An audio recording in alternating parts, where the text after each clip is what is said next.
So good to see you again. Yesterday was a very intense day. This first session is going to include 3 presentations. Rosa Binimelis, Brian Down Uribe, and Antonio Turrent are going to be presenting. And again, we would like you to introduce yourself. And we're going to take a coffee break at around 11. And then we'll keep working till 1 p.m. So let's get started. And you have the floor, Rosa. Can I stand here? Hi, good morning. Thank you very much. First of all, I'm going to be speaking Spanish. First of all, I would like to thank the invitation. It's a great honor and a pleasure to be here at UNAM, which means a lot to us. As Omar said, my name is Rosa Binimelis. I work I have a PhD in environmental science and ecological economics and environmental conflicts. And I started working on this case, teocintle. We call it teocintle in Spain, and I'm going to be using that term. This is the term I usually use.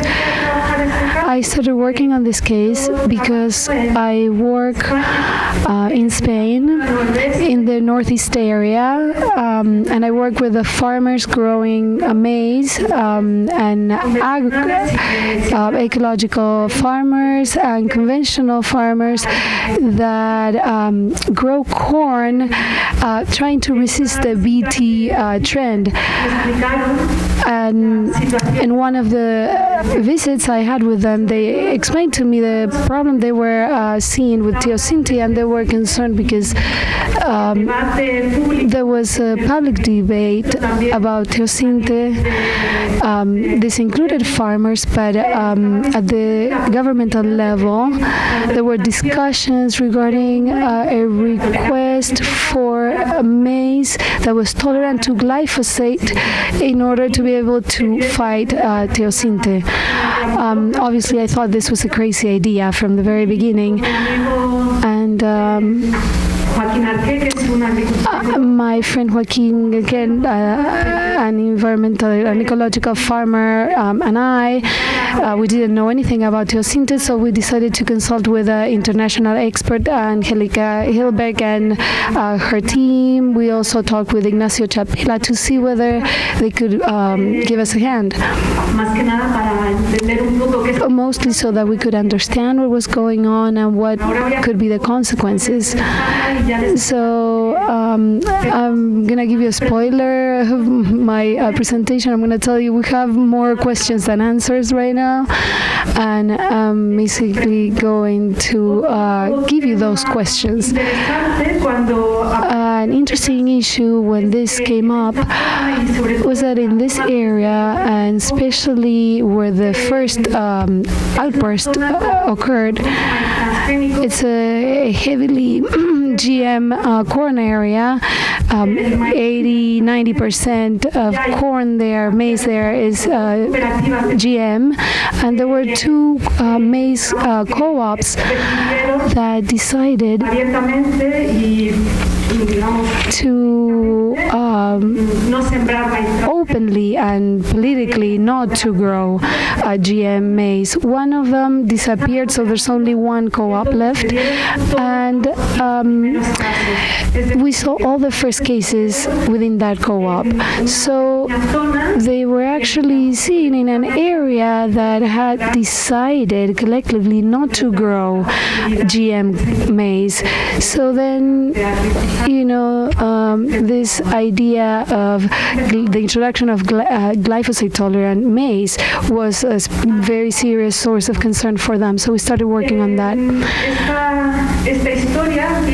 This story starts in 2009 when several farmers started to see these plants they cannot identify. They look like maize, but it's not maize, and it's around their crop.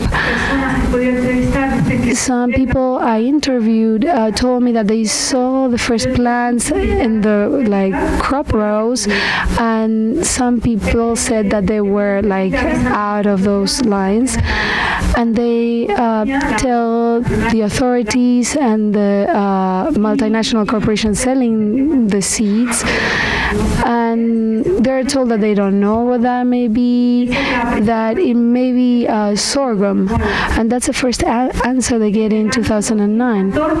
In 2014, the situation gets worse, a lot worse, and finally the government issues a communique saying that this is a weed and that it is teocintle.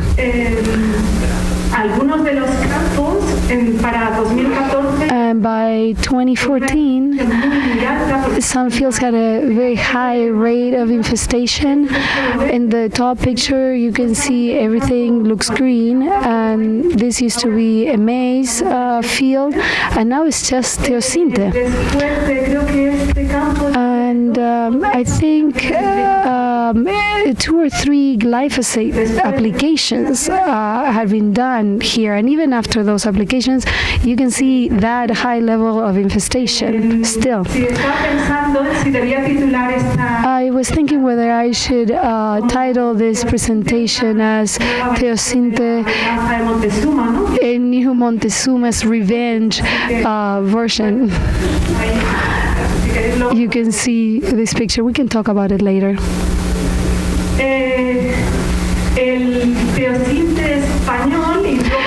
The Spanish teocintle, and I'm going to tell you later why we call it the Spanish teocintle, but I would like to go over the features. It's an annual plant. We usually see very tall plants up to 4 meters tall. You can see the picture at the top right next to the plant. They're not always that tall. I think there's a little bit of bias, to identify them, because that's how you can see them, just because they stick out. It branches out a lot, lots of ears, flowers. In the same field, we can see lots of levels of hybridization.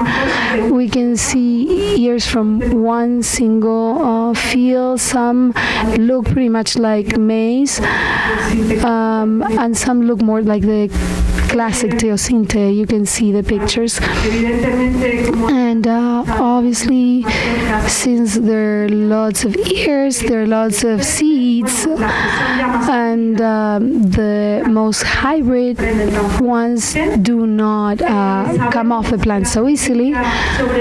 We know that the seed can live for many years, several years in the soil, and that it's very stepped up. After several treatments of glyphosate, they still have that very high rate of infestation. The government of Catalonia identifies this teocintle as Mexicana. The one in Aragon. In Catalonia is identified as Parviblumis. So we don't even know the origin. We cannot even identify this plant. But according to our analysis, This is probably not one nor the other, but there might be Mexicanas elements. And I'd like to explain the context to you. The same idea that was presented yesterday, the idea that weeds are not the problem, that they just they point to an imbalance in the system. Maize is the third largest crop in Spain, but for us, is, for most people, is a commodity. It's not food. It doesn't have the same cultural meaning it has here. So it's mostly, produced as animal feed. That's the fate to 85% turns into animal feed. It's a very intensive agriculture. If you don't get at least 50,000 kilos per hectare, you're very likely, depending on market price fluctuations, to not make a profit that year. This is a monoculture, of course, in those areas.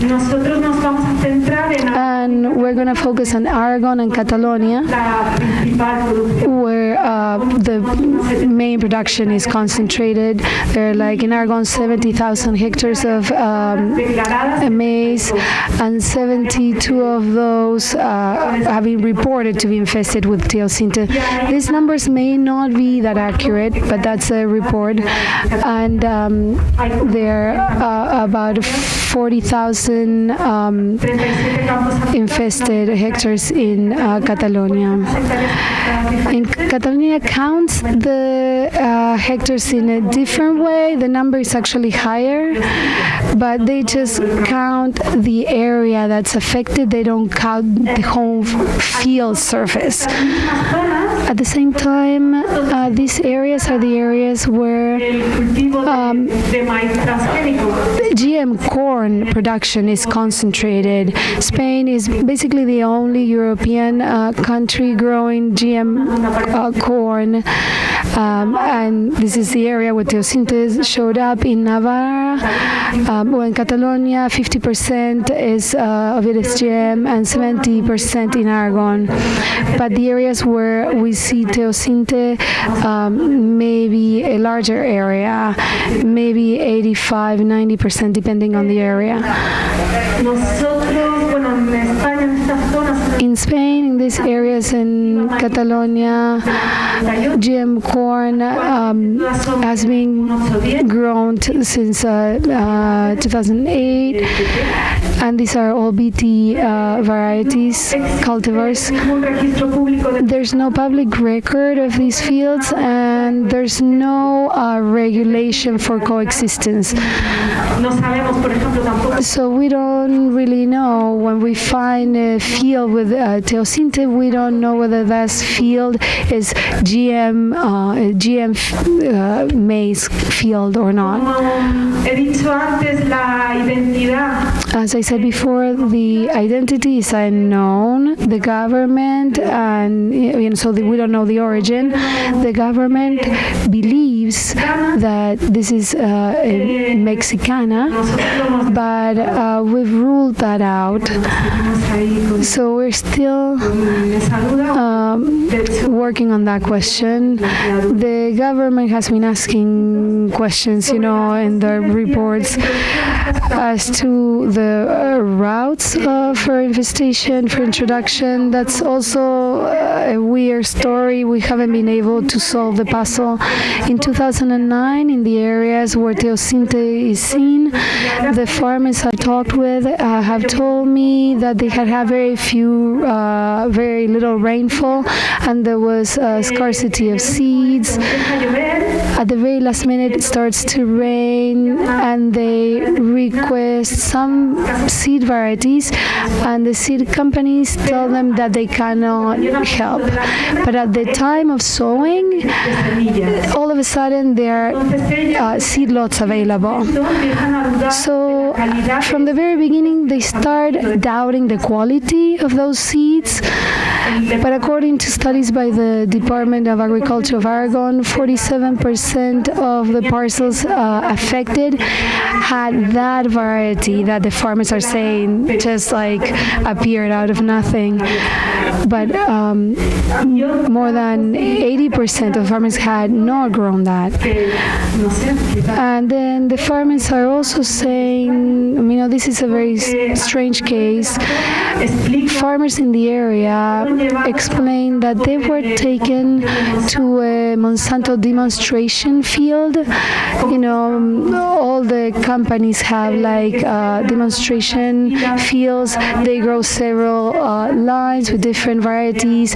They harvest it and they show the different yields. And that same year, in 2008, 2009, they don't remember well, they went to a field where teocintle had been grown, and the farmers are told that they grew teocintle there to explain where maize comes from, and to tell them about the evolution of maize. This is really weird. We've never heard of these companies sowing teocintle to show the evolution of maize to farmers. And these farmers, tell me that this is the first time they've seen teocintle. The government said that they never authorized those trials, those fields. Nobody took pictures, so we cannot document this. But it's very interesting. Once it's been introduced, there are dispersal mechanisms as for any other weed. Farmers share machinery like harvesters, like sowing machines. They're shared among farmers. And then there's grazing. They have sheep that graze the fields, and so then they just deposit the fields, the seed somewhere else, the other fields where they go to. So we think these are the main routes of dispersal. And another thing related to my first point is that from the very beginning, the government tells us that it's not important to know the origin or how this was introduced, and that they were not going to do any studies regarding this issue. So I'll leave it at that. What measures have been taken? Basically, two kinds of actions. Depending of the grade of infestation in the field, and according to the Department of Agriculture, the highly infested farms, those farmers, I didn't say this before, but those farmers have very few options within the conventional paradigm outside of growing maize. So for 3 seasons, they are not allowed to grow maize. So many farmers are now not reporting teocintle infestation because obviously they don't want to, have the economic impact of not being allowed to grow for 3 seasons. They are supposed to report it by law, but we know that in some cases they don't report it. And there's a lot of secretive culture regarding, informing which field has been infested. They're supposed to eradicate teocintle using herbicides or mechanical control methods. And there cannot be any grazing in those fields. If the infestation is moderate, they have to do monitoring, but they can still grow maize, but then they have to clean all the machinery. And another interesting thing is that even though this started in 2009, it becomes official in 2014, and it's only in 2016 due to some civil organizations presenting a demand that the government, the authorities notify other countries. Another interesting thing is due to the research we've done, we've learned that there's also teocintle in France, but there's no literature about this. It's really really hard to find articles dealing with this. We found one article in a newspaper talking about the 90s, saying that they started seeing this in the 90s. Apparently, it's not as invasive as it is in Catalonia and Aragon. Now I'm going to talk about biosafety issues. At the beginning, I said that the main infestation focus is in non-GM fields, but now it's been seen in GM fields infested with teocintle.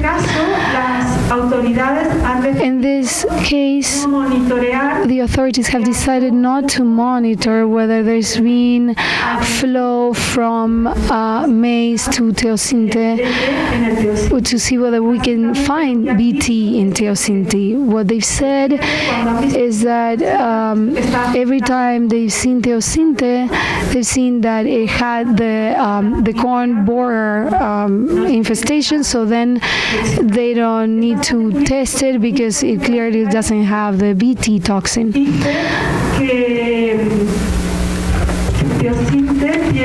They say that teocintle has a very high corn borer resistance. So they're kind of contradicting themselves. So basically what I mean to say is like they have not done any monitoring, any analysis, and not even in BT corns where teocintle has come up. We think that teocintle hybridization towards maize, it's a lot more frequent than the other way around, than flow from maize to teocintle. In any case, we've done crossings in the lab, and we've seen that it is possible, and we've had positive results for BT in some of the cases.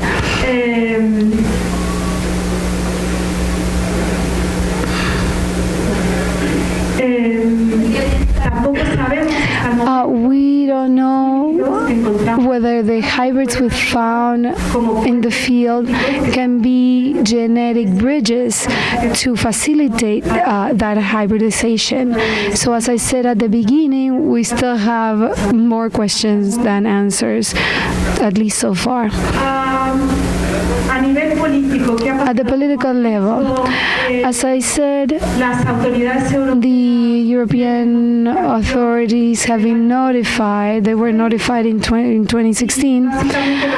Basically, what the Commission does is to commission a report from EFSA requesting an opinion on whether there needs to be an environmental impact reassessment in the case of MN8 or also about T11, T07,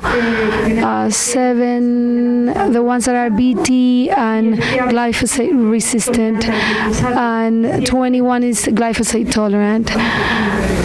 They want to know whether it's necessary to do that reassessment.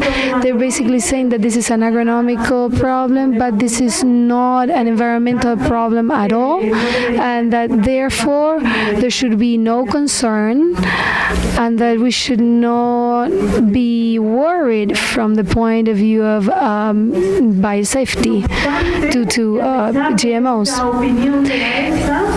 Nevertheless, especially because the EFSA opinion, a proposal, every time there's a proposal to renew authorization for the MON 10 to reauthorize these maize varieties, the Parliament Climate did not agree, and basically what they said was to tell the Commission to withdraw this proposal to reauthorization, re-registration, renewal. And one of the main reasons is that teocintle has been found in the areas and where it's taking root, really, where there's a stable and actually growing population of teocintle in the main growing area, especially in the case that those varieties were like reauthorized.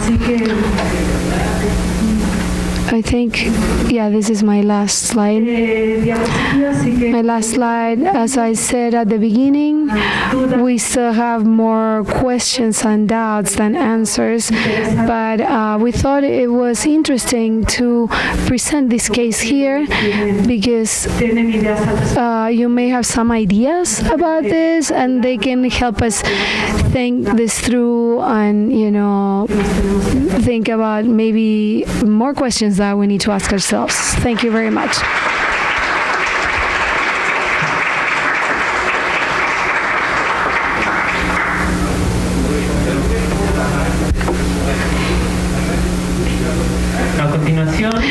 And now I think we're going to have a Q&A at the end, right?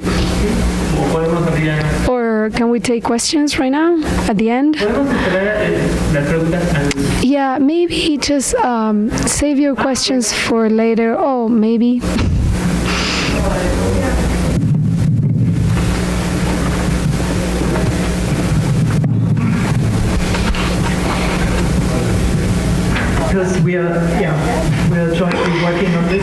Sí, estamos trabajando juntos en esto, estamos cultivando estas plantas desde el 2014 en nuestras cámaras y estamos observando qué están haciendo estas plantas y lo que vemos es que son bastante extrañas, realmente bichos raros y tenemos ciertos rasgos.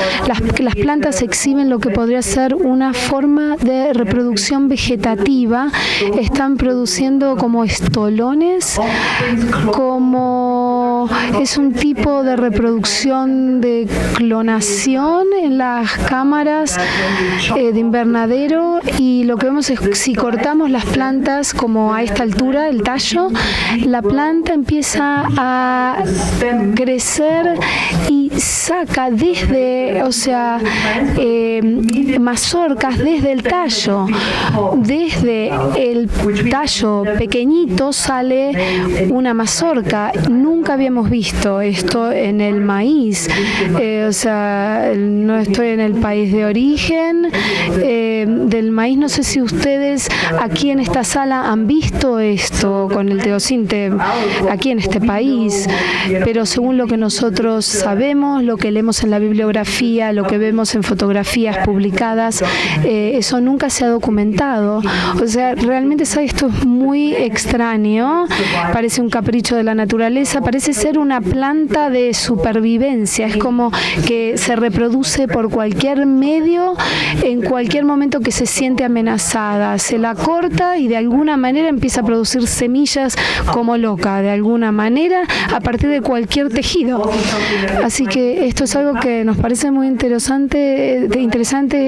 Estuvimos haciendo la genotipificación de este teocintle, estamos en el proceso de publicar, no podemos presentar entonces los datos que tenemos, pero les puedo decir que no es public nume, sino es mexicana, pero hay algo de mexicana ahí, pero es una parte muy pequeña y el resto no se corresponde con nada que haya sido genotipificado.